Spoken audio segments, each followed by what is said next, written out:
पा जाए साधु संग, अर्थ के प्रकाशी मांगलिक उपकारी है। तिनको स्वरूप जाने लागे ते बड़ी जो भक्ति, काहे को न माई स्तुति को उचारी है। धन्य धन्य दिन जीते काज सब आज भरे, कर जोड़े बार बार वंदना हमारी है।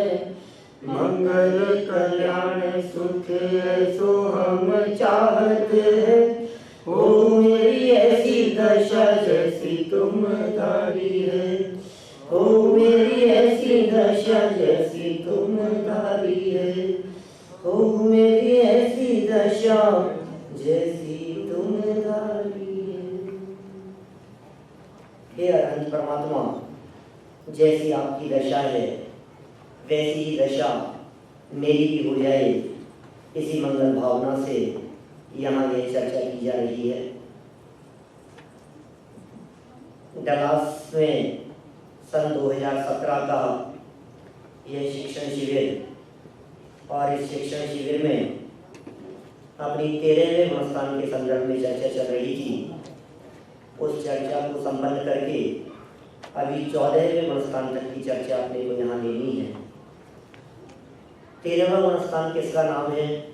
अरहंत अवस्था का। कैसे होते हैं अरहंत परमात्मा? वीतरागी हैं, सर्वज्ञ हैं, तत्वोपदेशी हैं, जगत के जीव का हित करने वाले हैं। आप सोचिए, वे तीर्थंकर परमात्मा जो जगत के जीवों का भला करने वाले हों, वे कैसा उपदेश देंगे? उनका उपदेश कैसा होगा? उनकी वाणी कैसी होगी? हितकारी होगा ना उनका उपदेश, भला करने वाला उपदेश है ना उनका। तो कौन से उपदेश से भला होगा? ऐसा मंत्र बतलाओ जिससे बिजनेस बढ़े, उससे भला होगा। टेम्परेरी सुख की बात नहीं करते हैं तीर्थंकर परमात्मा, वे परमानेंट सुख की बात करते हैं। अतिशय उनके जीवन में बहुत है, अतिशयों का उपदेश नहीं है, चमत्कारों पर दृष्टि नहीं है। स्वभाव पर दृष्टि होती है तो बाहर में चमत्कार अपने आप होते हैं। इत्थम यथा तव विभूति भूजेन्द्र, धर्मोपदेशन विधौ न तथा परस्य, याद्रक प्रभा, जो सूर्य की प्रभा है वैसा प्रकाश ग्रह गणस्य विकासिनोपि, हमारे सूर्य चंद्र ग्रह नक्षत्र तारे, सूर्य जैसा प्रकाश नक्षत्र आदि में कभी नहीं हो सकता। कैसी बात कह रहे हैं? हे जिनेंद्र देव, आप कैसा उपदेश देते हैं? आपकी कैसी वितरागता है? आपका कैसा स्वरूप है? हाँ, कुछ कह रहे हैं ना?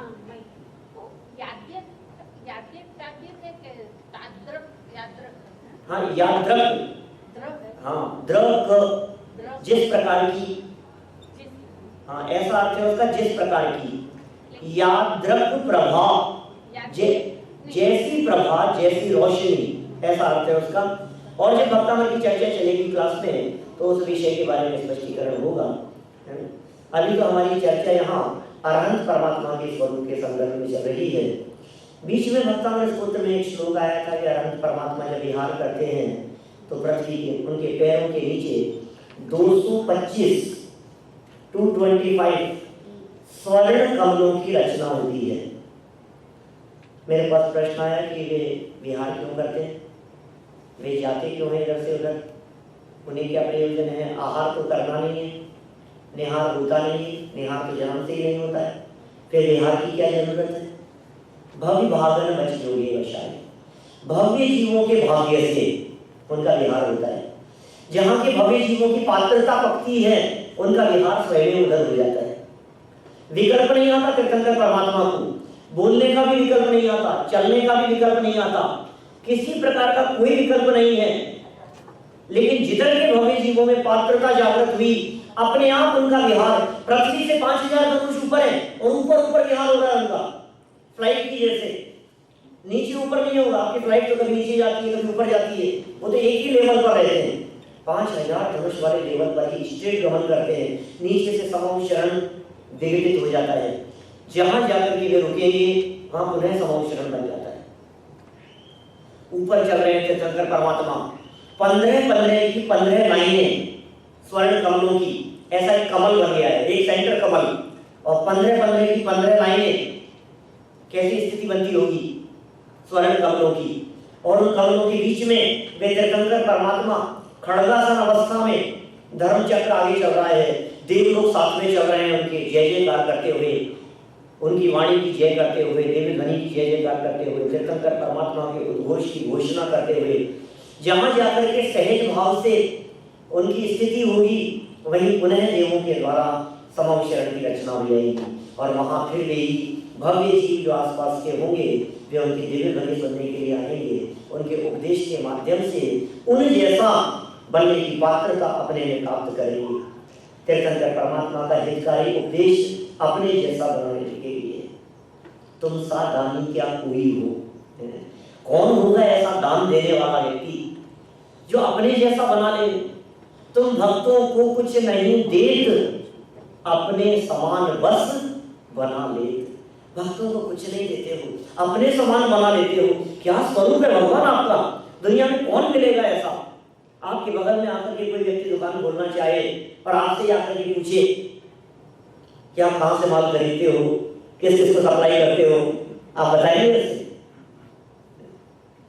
ये तीर्थंकर परमात्मा अपने बगल में आकर के बैठने का उपदेश दे रहे हैं। ये ऐसा उपदेश देते हैं जन्म मरण दूर हो जाए, संसार के सारे दुख मिट जाए, संसार के सारे संकट मिट जाए। कैसा अतिशय है ये चमत्कारिक वाणी है अरहंत परमात्मा की। ऐसे अरहंत परमात्मा, ऐसे तीर्थंकर परमात्मा, तीन लोक के नाथ, वे 13वें गुणस्थानवर्ती होते हैं। कितनी कर्म प्रकृतियों का उनके नाश हो गया है। अरहंत अवस्था में 4 घातीय कर्मों का नाश हुआ। घातीय कर्मों की सारी प्रकृतियां, कुछ अघातीय कर्मों की भी प्रकृतियां, उन अरहंत परमात्मा की लाइफ में 63 कर्म प्रकृतियों का अभाव होता है। ये पॉइंट अपना पिछले सेशन में रह गया था। यहां से बढ़ते हुए हम 14वें गुणस्थान की तरफ बढ़ेंगे। उम्मीद करता हूं पिछली बातें आपको याद होगी। कितनी बातें कही थी पीछे अरहंत परमात्मा के बारे में। आशा आए है उनका केवल ज्ञान, वीतरागी है परमात्मा, क्षायिक ज्ञान है उनको, औदैहिक ज्ञान का उनके अभाव हो गया है। कैसा स्वरूप होगा। औदैहिक नहीं है ज्ञान, औदैहिक अज्ञान नहीं बचा है, क्षयोक्षमिक ज्ञान नहीं बचा है, पूर्ण ज्ञान हो गया है, पूर्ण सुख हो गया है। अनंत ज्ञान, अनंत दर्शन, अनंत सुख और अनंत वीर्य के धनी हो गए हैं। अनंत सुखी है, लेकिन देखो कैसे आश्चर्य की बात है, अनंत सुखी होते हुए भी जगत के किसी भी जीव को वे रंच मात्र भी सुख देते नहीं। कैसी बात कर रहे हैं। कई भक्त आते हैं उनके पास में, हम जैसे भक्त जाकर के कहते हैं भगवान से, हे भगवान आप अनंत सुखी हो, मैं बहुत दुखी हूँ, थोड़ा बहुत सुख दे दो ना मेरे को, आपके क्या फर्क पड़े। अच्छा अनंत में से थोड़ा बहुत दे देंगे तो क्या फर्क पड़ेगा भाई, बोलो। अनंत भाई कुछ पड़ेगा फर्क भाई, अनंत है। अब अनंत में क्या फर्क पड़ता है, कोई फर्क नहीं पड़ता इतना सा। भगवान आप अनंत सुखी हो, मैं बहुत दुखी हूँ, थोड़ा बहुत सुखी यदि आप दे दो तो मेहरबानी आपकी। तो क्या कहेंगे भगवान कि सुन तू एक अकेला भक्त नहीं है, तेरे जैसे अनंत आते हैं, थोड़ा थोड़ा सबको देगा तो खाली हो जाऊंगा। एक आध भक्त थोड़ी है, 1-2 भक्त हो तब तो समझ में आती है, अनंत में से दे दिया क्या फर्क पड़ेगा। लेकिन अनंत भक्त हैं और सब आकर के मांगते हैं, यदि मैं ऐसे देने लगा तो खाली हो जाऊंगा। सुन मेरी बात, तेरी ही तरह मैं भी इसी तरह भगवान के पास मांगने गया था, उन्होंने कुछ नहीं दिया मेरे को, आंख उठा के तक नहीं देखे मेरी तरफ। समझ में आ गया। मौन उपदेश दे दिया उन्होंने कि हमने अपने पुरुषार्थ से अनंत सुख प्रकट किया है, मुफ्त का माल नहीं है, मुफ्त की कमाई नहीं है ऐसे लुटा दे दें, मेहनत की कमाई है, ऐसे नहीं दी जाती है। वैसा ऐसे कैसे दे देंगे, जिनके पास मुफ्त में आई हो लुटाएं खूब। हमने पुरुषार्थ से प्राप्त किया है अनंत सुख। हाँ एक बात है, हम रास्ता बता सकते हैं, यदि तुम ऐसा अनंत सुख चाहते हो, हम जैसा सुख चाहते हो, तो हमारे पास में मत आना, अपने आप की शरण ले लेना। हम गारंटी देते हैं वैसा ही सुख तुम्हारे को मिलेगा जैसे सुख का अनुभव उपभोग हम कर रहे हैं। हमारे बगल में आकर के बैठ जाओगे। ये मार्ग बतलाते हैं अरहंत परमात्मा, वे सच्चे हितोपदेशी हैं, हित का उपदेश देने वाले हैं। ऐसे तीर्थंकर परमात्मा, अरहंत परमात्मा 13वें गुणस्थान में मिनिमम अंतर्मुहूर्त के लिए रहते हैं, मैक्सिमम 1 कोटि पूर्व माइनस 8 वर्ष 8 अंतर्मुहूर्त। तीर्थंकर परमात्माएं तो भी मिनिमम 3 वर्ष के लिए, 3 से 9 वर्ष के लिए, और मैक्सिमम काल तो वही कोड़ा कोड़ी पूर्व तक जाएगा, है ना। इतना लंबा काल भी हो सकता है तीर्थंकर सहित। कर्म प्रकृतियां कौन कौन सी है जिनका इनके अभाव हो गया है तीर्थंकरों के, अरहंतों के? कर्मों की कुल कितनी प्रकृतियां हैं अखिल भाई? 148। अच्छा, 148 कर्म प्रकृतियां हैं। अरहंतों के कितनी अभाव हो गई है? 63, ओनली 63। बाकी कितनी बची? उनका कब अभाव होगा? उनके बाकी में से जितनी का अभाव होना है वो सब चर्चा आगे करेंगे अगले वाले अनुष्ठान में। जिन 63 कर्म प्रकृतियों का अभाव हो गया है वे कौन कौन सी है, नाम जानते हैं क्या उनके? पेज नंबर देखिए, गुणस्थान विवेचन, पेज नंबर 245, गुणस्थान विवेचन का 245, और नीचे साइड में पेज है 20। संयोग केवली परमात्मा के कितने और कौन कौन से कर्मों का नाश हो गया है? बोलो। अरहंत परमात्मा के कितने कर्म प्रकृतियों का नाश होता है? कल भी मैंने किया था एक प्रश्न, एक भी नहीं, एक भी नहीं, क्योंकि जितना भी नाश हुआ था वो उनके अरहंत बनने के पहले हो गया था। अरहंत बनने के बाद तीर्थंकर, अरहंत बनने के बाद कर्म प्रकृतियों का नाश नहीं, कर्म प्रकृतियों का नाश होने पर अरहंत अवस्था की प्रकटता। कर्मों का नाश कर्म में होता है, ज्ञान का अपनी योग्यता से पूर्ण विकास होता है, ऐसा ही स्वरूप है। देखिए आप 63 कर्म प्रकृतियां हैं, 63 में से घातिया कर्मों की है 47। बहुत इजीली आप लोग सब जानते हैं, तत्वार्थ सूत्र ग्रंथ के 8वें अध्याय में हम इन बातों को पढ़ चुके हैं। ज्ञानावली कर्म की 5, दर्शनावली कर्म की 9, मोहनी कर्म की 28, अंतराय कर्म की 5, टोटल 47। तो घातीय कर्मों की कुल मिलाकर के 47 कर्म प्रकृतियां हैं, और अघातीय कर्मों में से भी 16 कर्म प्रकृतियां ऐसी हैं जिनका अभाव हो गया है। तिर्यंच आयु नहीं है, नरक आयु नहीं है, देव आयु नहीं है, 3 तो आयु कर्म की नहीं है, और 13 कर्म प्रकृतियां हैं जो नाम कर्म की हैं जिनका उनके जीवन में अभाव हो गया है। तो इस तरह से कुल 63 कर्म प्रकृतियों का अभाव अरहंत दशा में पाया जाता है। नाम कर्म की कौन कौन सी प्रकृतियां नहीं है, यहाँ देखिए आप, बीच में लिखा है नरक गति नहीं है, नरक गत्यानुपूर्वी भी नहीं है, तिर्यंच गति नहीं है, तिर्यंच गत्यानुपूर्वी नहीं है, द्विइंद्रिय नहीं है, 2 इंद्रिय बना नहीं है, 3 इंद्रिय कर्म भी नहीं है, 4 इंद्रिय कर्म भी नहीं है, उद्योत कर्म 1 इंद्रिय जीवों के होता है जिसका काम होता है प्रकाश करना, उद्योत। एक है आतप कर्म प्रकृति, आप जानते हैं किसके होती है? पृथ्वी कायिक में होती है, और पृथ्वी कायिक में भी एकमात्र सूर्य विमान, इसके अलावा किसी के नहीं होती, पृथ्वी कायिक है वो, सूर्य बिंब। और इस आतप नाम कर्म प्रकृति का काम क्या है? शरीर को हाथ लगाओ तो ठंडा, और इससे किरणें निकलेगी वो गर्म, रेस जो निकलेगी वो गर्म होगी, मूल में ठंडा होगा। ये जो सन दिखाई देता है हमारे को, लोग कहते हैं कि ये आग का गोला है, ऐसा नहीं, आग का गोला नहीं, ये बहुत ठंडा है, देवों का विमान है, देव रहते हैं इसमें, ज्योतिषवासी देव, वो बेचारे कितने तपते होंगे ना, फिर आग के गोले में रहते। ऐसा नहीं है बिल्कुल भी। आतप कर्म प्रकृति, एक इंद्रिय कर्म प्रकृति नहीं है, साधारण कर्म प्रकृति नहीं है, सूक्ष्म कर्म प्रकृति नहीं है, और स्थावर कर्म प्रकृति नहीं है।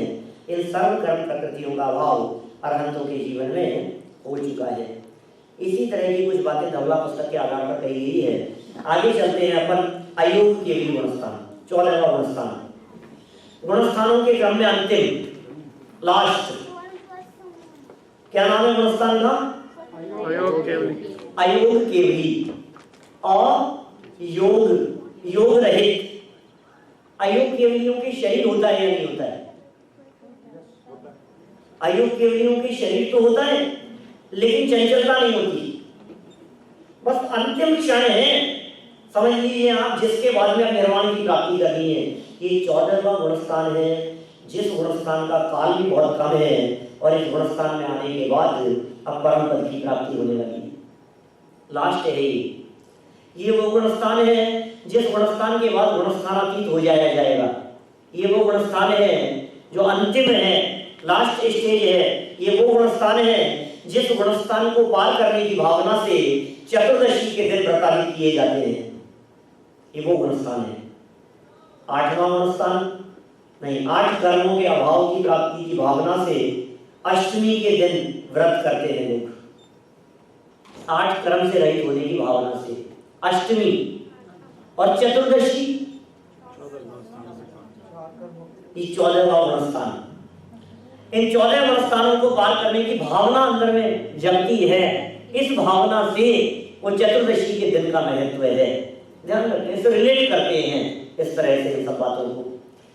यही जो गुणस्थान है अयोग केवली गुणस्थान, यह अंतिम गुणस्थान है। केवल ज्ञान के साथ रहने वाला दूसरा गुणस्थान है। शपथ श्रेणी के चारों गुणस्थानों के बाद प्राप्त होने वाला दूसरा गुणस्थान है। वीतरागी चारों गुणस्थानों में यह अंतिम गुणस्थान है। केवल ज्ञानादि अनंत चतुष्टय सहित अरहंत परमात्मा का भी ये दूसरा गुणस्थान है। कई लोग जो नहीं समझते हैं उनको ये बतलाओ कि नीचे के गुणस्थान जो थे पहले से चौथे 5वें तक गुणस्थान तो गृहस्थों के हैं, 6ठे गुणस्थान से 12वें गुणस्थान तक मुनिराजों के हैं, 13वां गुणस्थान अरिहंतों का है। तो 14वां अपन बोलने लगो उससे पहले बोल देता है सिद्धों का होगा, ऐसा नहीं। ये 14वां गुणस्थान भी अरहंत अवस्था का ही है। योग रहित अर्थात अयोग रूप यह एक ही गुणस्थान है, अयोग गुणस्थान। बाकी के 14 गुणस्थान माने 14 गुणस्थानों को 2 भागों में बांटो, योग और अयोग। तो पहले गुणस्थान से 13वां गुणस्थान सब योग वाले हैं और 14वां गुणस्थान वो है अयोगियों का। माने ऐसा भी कह सकते हैं संयोगी मिथ्यात्व, समझ रहे हैं? संयोगी सम्यक्त्व, संयोग प्रमत्त, ऐसा सब में योग सहित अवस्था है। योगों की चंचलता सब में है। एकमात्र 14 गुणस्थानों में एक गुणस्थान है जिसमें योग प्रवृत्ति का अभाव हो गया है, उसका नाम है 14वां गुणस्थान। 13वें गुणस्थान के समान यहाँ भी ज्ञान सुखादि अनंत रूप है। केवली गुणस्थान भी, ये अयोग केवली गुणस्थान भी सकल परमात्मा का ही है, माने शरीर सहित गुणस्थान ही है। और देखिए आगे, योगों के नष्ट होते ही संयोगी केवली परमात्मा ही अयोग केवली कहलाने लगते हैं। शरीर में रहते हुए भी योग का निरोध, रह रहे हैं शरीर में, योगों की चंचलता का निरोध, श्वासोच्छ्वास बंद, मन वचन काय के निमित्त से होने वाला आत्म प्रदेशों का कंपन रुक गया है। इसलिए अयोग, ये अयोग कब होता होगा? जब योग निरोध करते हैं तब अयोगी हो जाते होंगे। कब होता है आगे भाई? ये योग निरोध माने अयोगी अवस्था कब होती है? 14वें गुणस्थान में होती है। भगवान महावीर स्वामी ने योग निरोध कब किया था? धनतेरस के दिन कर लिया था। पता है आपको ऋषभ देव ने योग निरोध कब किया था? 1 महीने पहले। जो उनकी निर्माण तिथि है उससे 1 महीने पहले योग निरोध कर लिया था। लेकिन देखिए, जब योग निरोध शब्द का प्रयोग तीर्थंकरों के संदर्भ में किया जाए तो उसका अर्थ इतना सा समझना चाहिए, वाणी खिलना बंद हो गया, बस। अयोगी हो गए हो ऐसा अर्थ नहीं है, क्योंकि अयोग केवली अवस्था तो अंतर्मूर्त के लिए होती है और बहुत छोटे से अंतर्मूर्त के लिए होती है।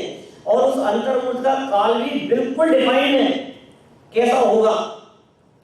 ऐसा नहीं कि कुछ भी अंतर्मूर्त, यथा योग्य अंतर्मूर्त, जैसे अनंतों के अंतर्मुख की बात कही, 5वें गुणस्थान 6वें गुणस्थान के अंतर्मुख की बात कही, यथा योग्य 5, 10, 15, 20 मिनट का भी हो सकता है, 48 मिनट के अंदर अंदर कितना भी हो सकता है, यथा योग्य।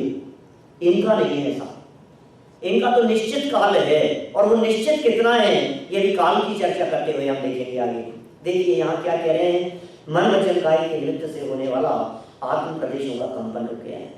अतः आत्मा और शरीर का एक क्षेत्रानुगा संबंध होने पर भी निमित्त नैमित्तिक संबंध का अभाव हो गया है।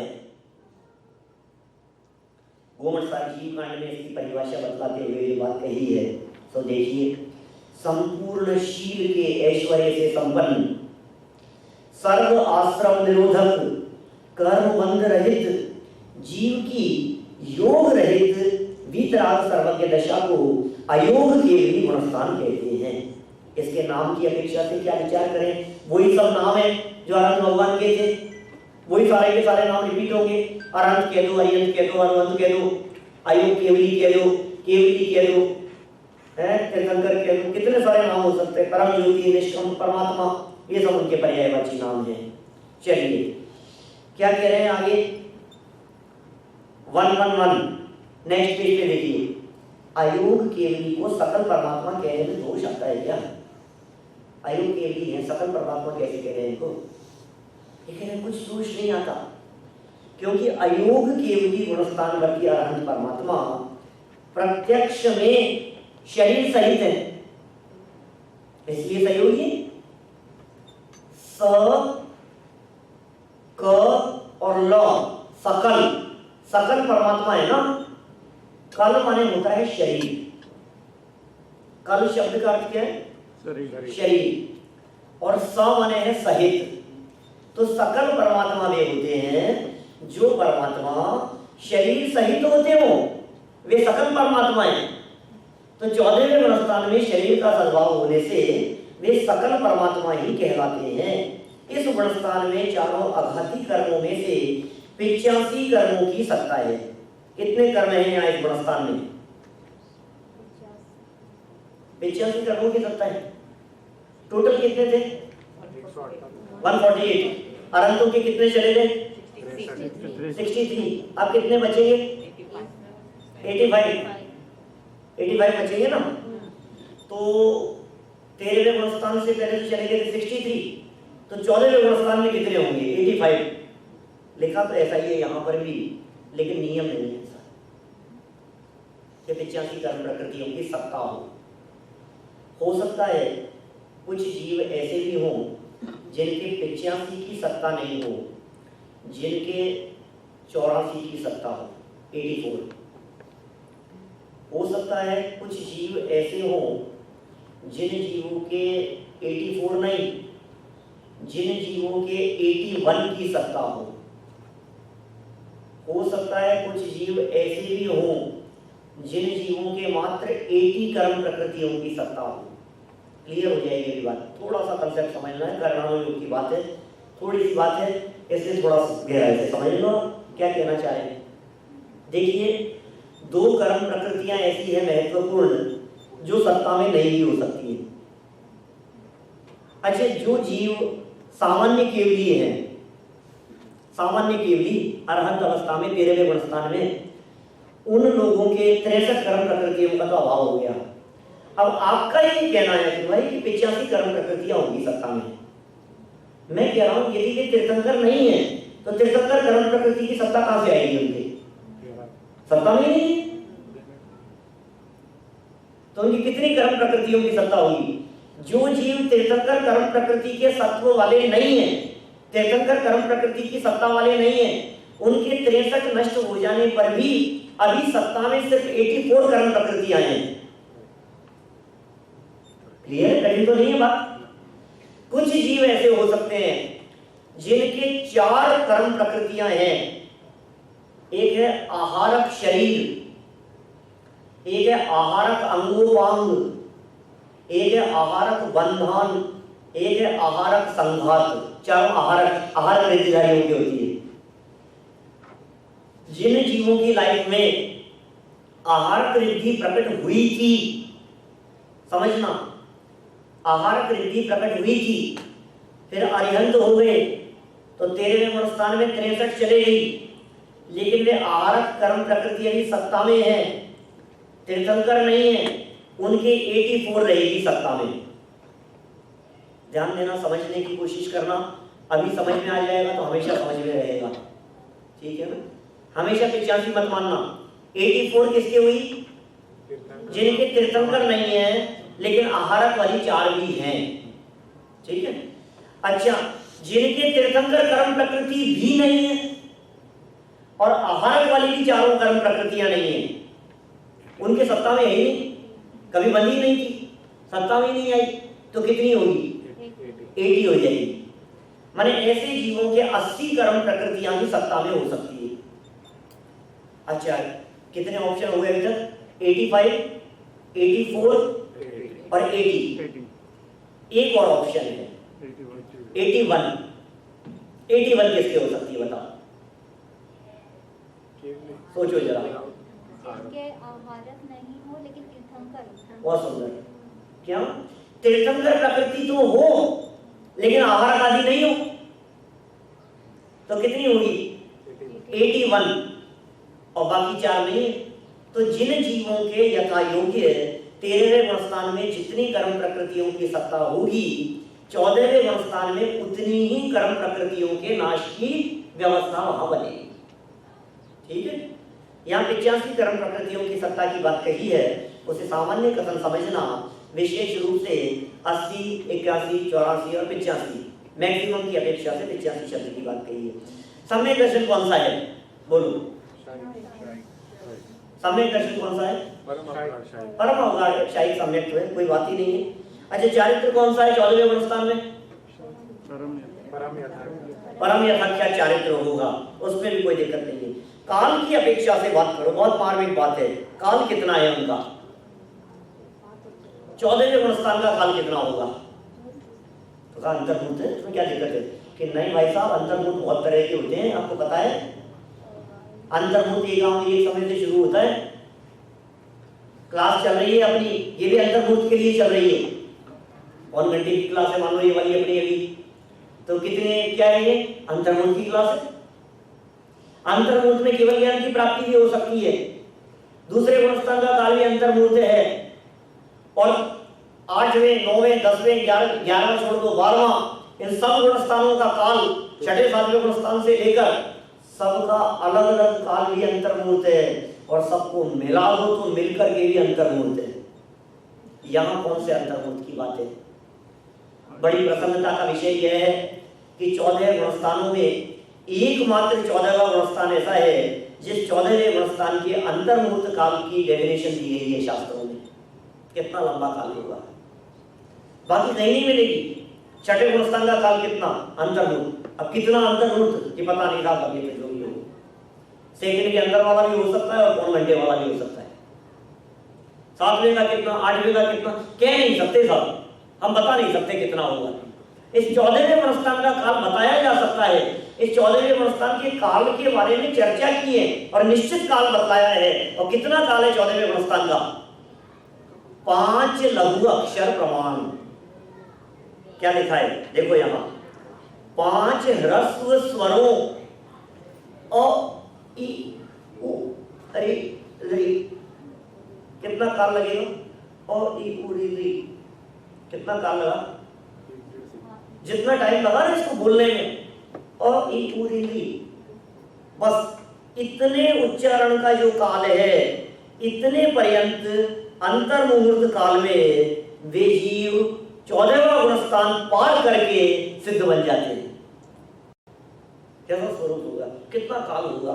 लेकिन महसा भी करना में लोग की अपेक्षा से है 14 गुणस्थान, क्या जरूरत थी यार इतने से काल के लिए जबरदस्ती? कूड़ा कूड़ी नहीं, 1 कोटि पूर्व, 1 कोटि पूर्व के लिए कोई व्यक्ति अनंत अवस्था में था, 1 करोड़ पूर्व, और 1 सेकंड के लिए वो, ये आपने आई बता दिया, उसी में कह लो ना कि 13 ही होते हैं गुणस्थान। क्या जरूरत है 14 बताने की? हमें चीज बोलो, 13 ही होते हैं, क्या दिक्कत है? उसी में शामिल कर लो उसको। नहीं भाई, वो अवस्था अलग है। 13वें गुणस्थान तक चंचलता है योगों की, और 14वें गुणस्थान में योग चंचलता रंच मात्र भी नहीं बची है। अलग अवस्था है वो, उस अलग अवस्था को बतलाने के लिए अलग गुणस्थान बतलाएंगे। वो कैटेगरी अलग प्रकार की है। तो ये 14वां गुणस्थान है। यहाँ काल के जगन्य, उत्कृष्ट और मध्यम भेद नहीं है। इसका मतलब जो भी जीव 14वें गुणस्थान में होगा उस जीव के नियम से इतना ही काल होगा, इतने काल बाद में वो जीव नियम से सिद्ध हो जाएगा। फिर क्या होता होगा? शरीर छूट जाता है। 14वें गुणस्थान में जिस अनंत पोजीशन में थे, अब उस पोजीशन से शरीर कपूर की तरह उड़ जाएगा। 2-3 उदाहरण मिलते हैं। बादलों की तरह विघटित हो जाएगा, बिजली की चमक की तरह चला जाएगा, तन कपूरवत उड़ जाता है। ऐसे प्रयोग किए गए हैं। नख और केश बच जाते हैं। तीर्थंकर केवली होंगे तो भी, सामान्य केवली होंगे उनके भी, क्योंकि अरहंत अवस्था होने के बाद नाखून और केश सामान्य केवलियों के भी नहीं बढ़ते। ये सहज स्वरूप है अरहंत अवस्था का। अभी नाखून और केश वहीं बच गए, अब क्या होगा? शरीर गायब हो गया, शरीर तो उड़ गया है, अदृश्य हो गए भगवान। तो भगवान तो सिद्धालय में जाकर के विराजमान हो गए। जिस जगह पर, जिस पोजीशन में अंतिम शरीर की स्थिति थी, उसी अवस्था में सिद्धालय में जाकर के विराजमान हो जाते, बिल्कुल स्ट्रेट सीधे, जहां से बैठे उसी जगह पर सीधे ऊपर जाकर के। आप कल्पना करो, कभी समय शिखर जी जाते हैं हम लोग, वहां शिखर जी पर जाकर के कैसे भाव बनते हैं? आपको बनते हैं भाव? कुछ लगता है आपको कि यार हम ऐसे सिद्धों की श्रेणी में आ गए, अनंत सिद्ध ऊपर विराजमान है? नहीं लगता होगा। एक व्यक्ति समय शिखर जी की वंदना करके नीचे उतरा, और नीचे उतर करके और वहां एक चाट पकौड़ी वाले के यहाँ वो आलू की चाट खा रहा था। मैंने कहा यार क्या कर रहा है? तू वंदना करके आया है और आलू की चाट खा रहा है, नरक निकुंज जाने की तैयारी है। बोले अरे यार पंडित जी आप इतना सा नहीं समझते हो, एक बार बंदे ही हो कोई ताई नरक पशु गति नहीं हुई। अरे शिखर जी की वंदना करके आ गए, अब कहाँ त्रियंच और अब कहाँ नरक? अब तो सब धुल गए अपने, अब कुछ नहीं है। क्यों? सही है नहीं? ये लाइन बहुत पुरानी है, प्राचीन गाथा की पंक्ति है। एक बार वंदे जो कोई ताहि नरक पशु गति नहीं हुई। ये कोई वर्तमान बनाई हुई पंक्ति नहीं है, ये भाव भरा हुआ है उसके अंदर, और उसका भाव ये भरा हुआ है कि सुनो, जिस जगह पर बैठ करके साधकों ने आराधना की है, आत्म स्वरूप में लीन हुए हैं, जिन्होंने निर्वाण की प्राप्ति की है, वे जिस जगह से निर्वाण जाते हैं वहां ऊपर जाकर के विराजमान होते हैं। उसी जगह पर यहां से निर्वाण जाएं और उधर जाकर के विराजमान हो गए। ऐसे बैलून की तरह नहीं उड़ता है, इधर उधर नहीं जाएंगे, स्ट्रेट जाएंगे, बिल्कुल सम श्रेणी में। जिस जगह पर आप शिखर जी में वंदना कर रहे हैं, वहां वंदना करते हुए यदि आपके विकल्पों में ये बात चलती है कि ओहो मैं उस भूमि पर खड़ा हुआ हूं जहां से अनंत अनंत सिद्ध परमात्माओं ने निर्वाण की प्राप्ति की है, अनंत जीवों ने यहां से मुक्ति की प्राप्ति की है, गर्दन को ऊपर उठा करके देखो तो भरत क्षेत्र में सर्वाधिक सिद्ध यहां से निर्वाण को प्राप्त हुए हैं। आज सिद्धों के नीचे करेली में यहां आकर के बैठा हूं मैं। उन सिद्धों के स्वरूप का स्मरण होते ही, जिसे सिद्ध स्वरूप का स्मरण होता है क्षितिज भाई, सिद्ध स्वरूप का स्मरण होते ही सिद्ध स्वभाव का स्मरण, सिद्ध परमात्मा का और सिद्ध स्वरूप का और सम्यक दर्शन की प्राप्ति, और फिर अब गति बनेगी तो न नरक बनेगी न त्रियंच बनेगी, अब मुक्ति की प्राप्ति होगी। अब देव गति में जाएगा तो मनुष्य और देव दो ही गतियां, नरक और त्रियंच कट गई, ताकि नरक पशु गति नहीं हुई। जिस स्थान पर बैठ करके ये काम हुआ है वहीं ऊपर जाकर के, और किंचित न्यून पुरुषाकार सिद्ध अवस्था, आकार कैसा होगा? खड़गासन है तो खड़गासन में जाकर के विराजमान होंगे, पद्मासन है तो पद्मासन में जाकर के विराजमान होंगे, कैसी भी अवस्था में। और जो अंतःकृत केवलियों की दशा बतलाई है उस अवस्था की अपेक्षा से यह भी कुछ उल्लेख मिलते हैं जिनमें ये कहा गया है आड़े तिरछे आदि किसी भी अवस्था में उन्हें सिद्धत्व की प्राप्ति हो सकती है, तिरछे भी उल्टे भी।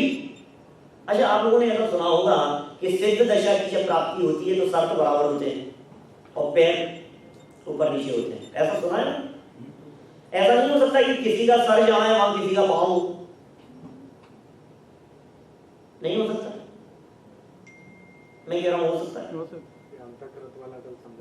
हाँ, अंतर्गत वाला होता है ना, तो हो सकता है। अरे उपसर्ग के काल ने किसी मुनिराज को घुमा दिया और उस अवस्था में, उल्टे अवस्था में उन्हें केवल ज्ञान और मोक्ष हो गया, तो उसी अवस्था में ऊपर जाकर के विराजमान होंगे ना सिद्धालय में। अब आपको उल्टे उल्टे ऐसा कैसे होगा, पैर ऊपर कैसे होंगे?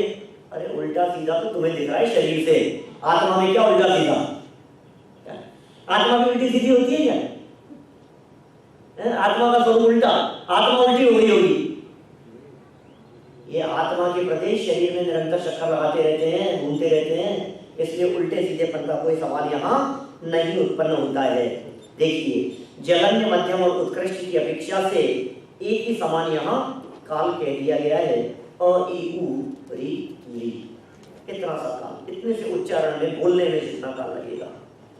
14 गुणस्थानों में से यह अयोग केवली गुणस्थान ही एकमात्र ऐसा गुणस्थान है जो अपने अंतर्मूर्त काल का यथार्थ ज्ञान कराने में पूर्ण समर्थ है। मेरा अंतर्मूर्त काल कितना है यथार्थ बतलाता है। अन्य गुणस्थानों के अंतर्मुहूर्त काल के लिए हमें केवल ज्ञान गम में यथा योग्य अंतर्मुहूर्त काल ऐसा कहना अनिवार्य हो गया है। यथा योग्य अंतर्मुहूर्त, यथा योग्य अंतर्मुहूर्त। 8वें गुणस्थान का काल कितना है? यथा योग्य अंतर्मुहूर्त। 6ठे 7वें का काल कितना? यथा योग्य अंतर्मुहूर्त।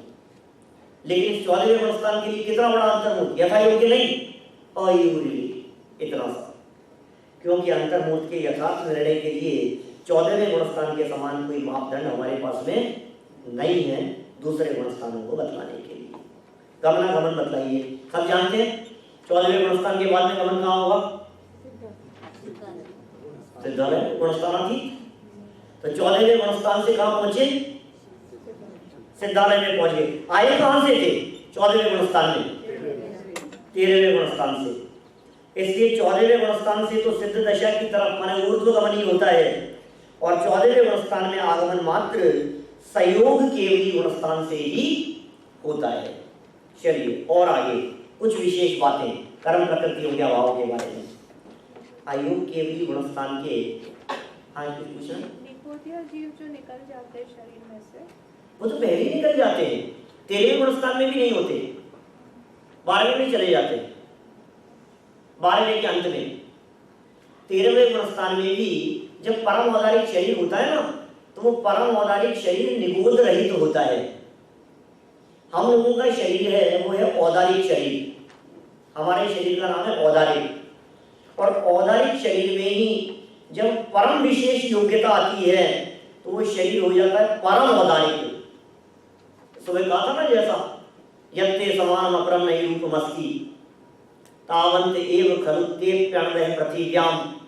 हे जिनेंद्र देव, 3 लोक में वे परमाणु ही उतने ही थे जिनसे आप बने हुए हैं, इसलिए आपके समान दूसरा रूपवान कोई नहीं हो सकता है। अभी करेंगे चर्चा। देखिए यहाँ क्या कह रहे हैं आगे। अयोग केवली गुणस्थान के उपांत्य समय में, उपांत क्या होता है? अंत समय के पहले वाला समय। उपांत मतलब उप अंत, माने अंत के पहले वाला, वो है उपांत्य समय। उस उपांत्य समय में 72 72 कर्म प्रकृतियों की निर्जरा अर्थात क्षय हो जाता है।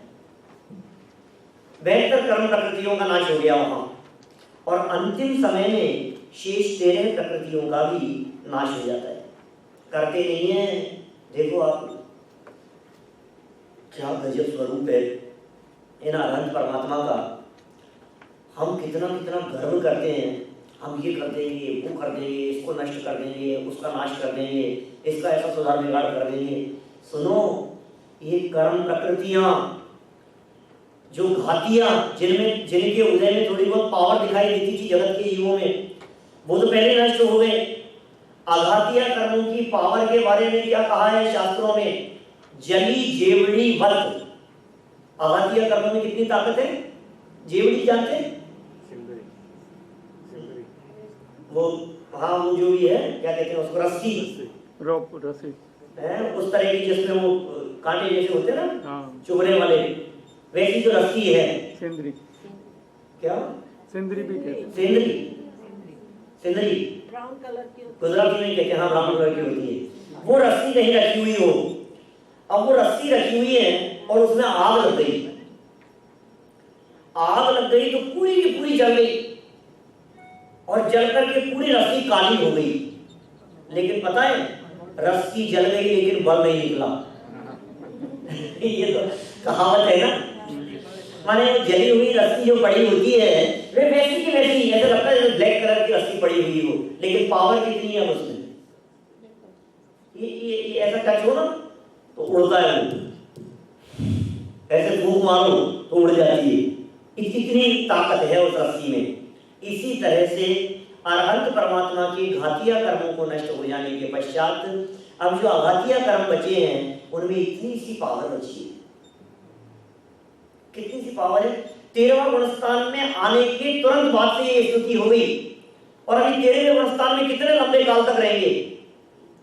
1 कोटि पूर्व तक रह सकते हैं। 8 वर्ष कम क्या मायना रखता है? इतने लंबे काल तक 13वें गुणस्थान में कर्म कौन से बांधे हुए हैं? अघातियां। कौन से? ये धूल बराबर। और शक्ति पहले तो कुछ नहीं थी, अब तो अनंत वीर्य हो गया है, फिर भी निर्माण नहीं हो रहा उनको, फिर भी निर्माण नहीं प्राप्त कर पा रहे। ऋषभ देव स्वामी 13वें गुणस्थान में कितने लंबे काल तक रहे आपको पता है? 1 लाख पूर्व, 1 लाख पूर्व तक, 1000 वर्ष कम, 1 लाख पूर्व तक। कौन से कर्मों ने रोके रखा उनको? अघातिया कर्म ने। ताकत कितनी अघातिया कर्म में? कुछ नहीं। सही बात तो ये है कि जब स्वयं की ऊर्ध्व गमन करने की योग्यता होगी तो अघातिया कर्म तुरंत नष्ट हो जाएंगे। जब तक आयु कर्म शेष होगा तब तक उस जीव की भी वहां रहने की योग्यता है। आयु कर्म ने उनको रोक नहीं रखा है और वे अनंत वीर्य के धनी, वे आयु कर्म को नष्ट नहीं कर सकते हैं, नाम कर्म को नष्ट नहीं कर सकते हैं, गोत्र कर्म को नष्ट नहीं कर सकते हैं, वेदी कर्म का अभाव नहीं कर सकते हैं।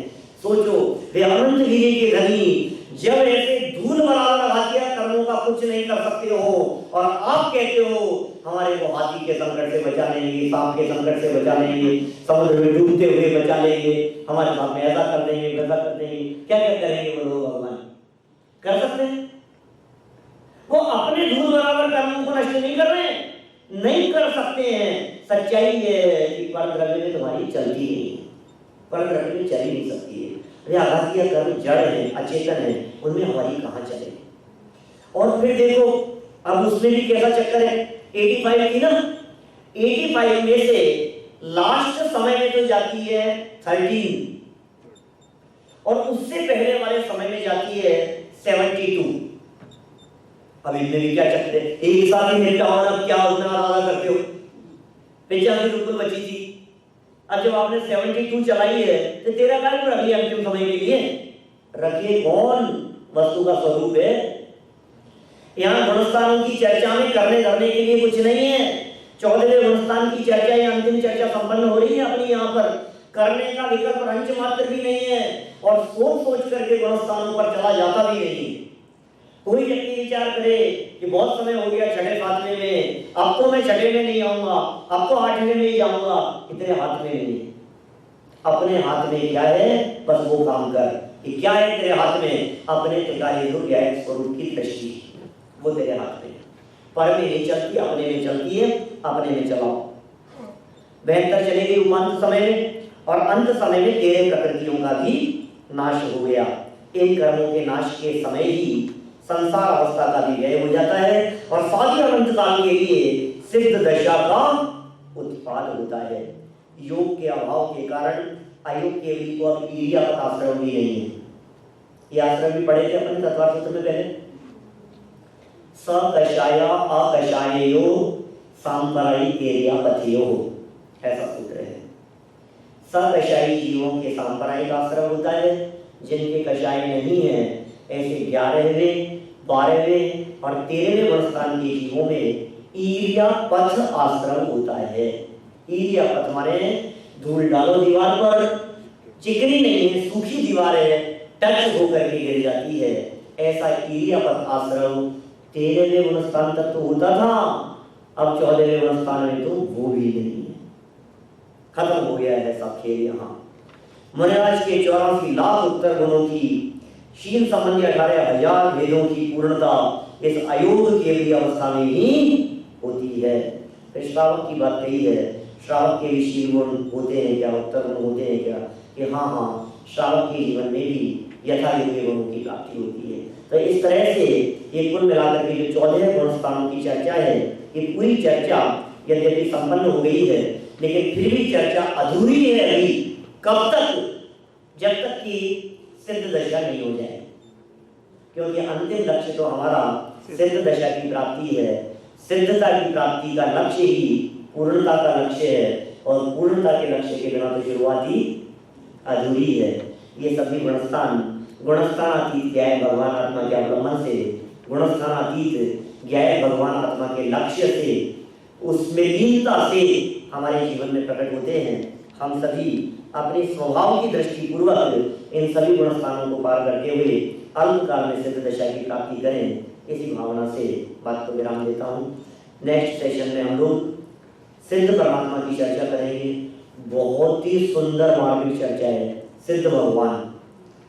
ये सिद्ध भगवान की चर्चा वो चर्चा होने वाली है, समझ लीजिए, जिसके लिए हर आत्मार्थी का, हर मुमुक्षु का, हर धर्मात्मा जीव का मन लग जाता है। वो सिद्ध दशा कैसी है? वो सिद्ध दशा जिसकी प्राप्ति हमारा चरम लक्ष्य है, और उस दशा की प्राप्ति कैसे हो सकती है, इन सब विषयों की चर्चा अगले सेशन में करेंगे। अभी की बात करिए, नाम देते हैं। महावीर भगवान